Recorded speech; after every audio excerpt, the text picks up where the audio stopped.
On commence avec le groupe. Ouais, je donne un groupe de 20.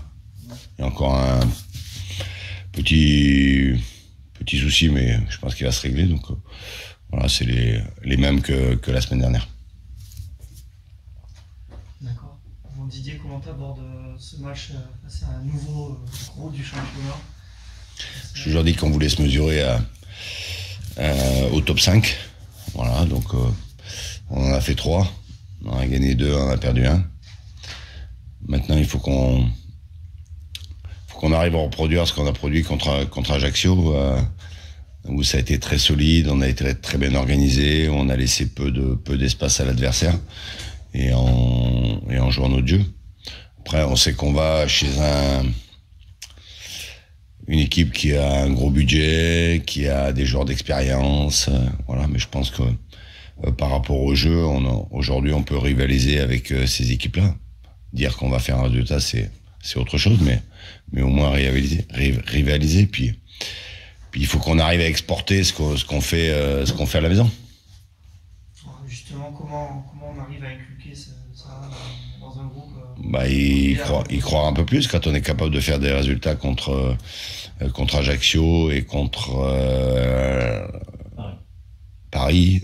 Voilà, donc même au Havre.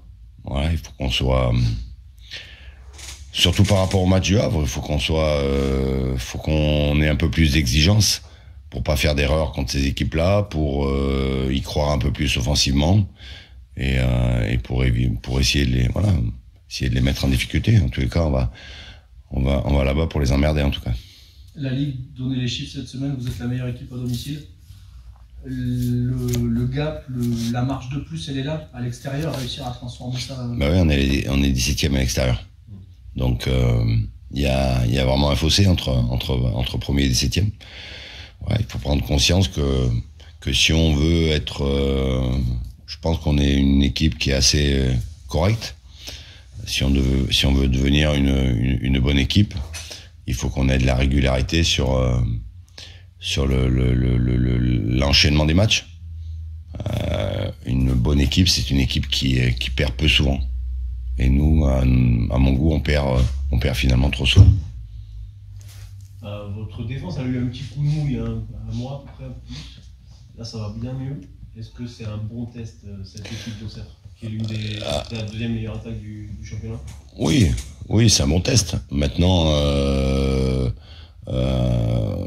quand je parle d'équilibre, le coup de mou qu'on a eu, c'est pas forcément les 4 défenseurs et notre gardien, c'est l'ensemble de l'équipe.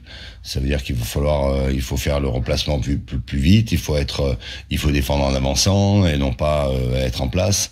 Donc c'est tous ces petits détails qui font qu'à un moment donné, tu progresses. Et quand tu progresses dans le jeu, quand tu progresses défensivement, c'est ta base pour pouvoir attaquer, bien défendre. Donc si on fait tous les efforts défensifs, on va pouvoir avoir des solutions offensives. Un petit mot sur Jean-Marc Furlan, tu allais succéder à Libourne, c'est ça? Ouais. Bah oui.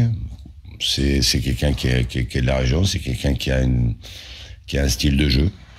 Voilà, je pense qu'on est pas mal non plus sur ce fait-là de jouer au ballon. Donc ça devrait donner un match qui à mon avis va être intéressant. Mais il sera intéressant pour moi que si on fait un résultat. Mais encore une fois, quand je parle de résultat, c'est le contenu qui m'apporte. Donc si on est dans la même lignée des derniers matchs sur le contenu, forcément il y aura quelque chose au bout. Si on met de côté leur lourde défaite contre Toulouse, c'est une très bonne début de championnat. Oui, c'est un très bon début de championnat. Quand tu es 3e, voilà, aujourd'hui, c'est se mesurer là et on n'est pas si loin que ça. Donc ça veut dire que si on peut maintenir ces écarts-là avec ces équipes du haut, forcément, moi c'est pas l'ambition de regarder vers le haut. Pour le moment, on sait d'où on vient. Aujourd'hui, c'est de mettre le plus de distance avec ceux qui sont en bas. Petit mot sur Kenji. Kenji. Il me dit qu'il n'attend pas ce match particulièrement. J'ai du mal à y croire. Surtout quand je l'avais vu en interview en début de saison et je l'avais senti quand même assez revanchard, notamment par rapport à Jean-Marc Furlan. Comment tu gères ça? Le fait qu'il n'y ait pas de surplus de motivation, parce qu'on sait que ça fait déjouer un joueur souvent. En n'y accordant pas d'importance. Je veux dire, moi, aujourd'hui, ce qui m'importe, c'est le groupe, l'équipe. Kenji, depuis qu'il est chez nous, il apporte ce qu'il doit apporter. Il est dans le groupe, il est très bien intégré. C'est un super mec. Voilà. Si la motivation peut lui faire passer encore le petit cap qui lui manque, parce que je pense qu'il n'est pas assez décisif, qu'il peut être encore plus décisif, tant mieux pour nous. Tu le sens s'épanouir, progresser, ça passe dès là sur le. Oui, avec le pied qu'il a, voilà. Aujourd'hui, il faut qu'il arrive à. Bon, après, il y a un temps d'adaptation. Il y a le fait de ne pas avoir beaucoup joué ces dernières années. Donc aujourd'hui, à force de jouer, voilà, je prends confiance et voilà, il est même capable de marquer. Donc il n'a pas encore marqué chez nous. Donc ce serait pas mal qu'il le fasse là-bas.